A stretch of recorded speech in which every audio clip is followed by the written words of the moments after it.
तो प्रणाम। हम आप सबके छोट भाई भोजपुरी गायक एक्टर छोटू यादव। आज बड़ी खुशी के बात बा, 5 तारीख बाटे। तो भोजपुरी के मशहूर सिंगर एक्टर पवन सिंह जी के जन्मदिन बता हमारा तरफ से और पूरे भोजपुरिया समाज के तरफ से आपको जन्मदिन की ढेरों सारी शुभकामनाएं पवन सिंह जी। इसलिए हम बोल रहे हैं, उनका बर्थडे विश कर रहे हैं, क्योंकि भोजपुरी एक हम लोग का परिवार है कि नहीं। भोजपुरी में जितने लोग काम करते हैं वो मेरे परिवार है। तो उस परिवार में चारों पांचों उंगली बराबर होला, केहू छोट होला केहू बड़ होला, तो केहू हे से ना होला आ केहू हे से ना होला। तो कोई बात नहीं, कोई केहू से ना हो, लेकिन वो हमारे परिवार के हैं। तो उनके साथ कुछ भी होता है तो हम लोगों का हक बनता है उनके साथ खड़ा होने का। तो लोग के गरियावस चाहे प्यार करस, हमरा उससे कोई मतलब नहीं। क्यों, हमारा फैमिली के हमन, हमारा भोजपुरी समाज के हमन, हमारे भोजपुरी परिवार के हैं।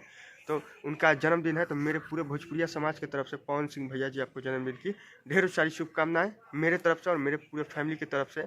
और भगवान करे कि आप खूब खुश रहें, मस्त रहें, स्वस्थ रहें। 4-4, 3-3 ना 10-10 तलाक तू देत रहा, लेत रहा। आ एक से एक कलाकार के भोजपुरी में लिया के नचवाबा तू, हम देखम ओकरा के। आ भोजपुरी के आज से तू सनी लियोन तू घोषित हो गए बारा।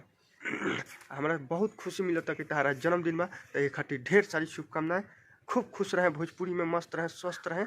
अपना भाइयों के तनी प्यार आशीर्वाद देते रही।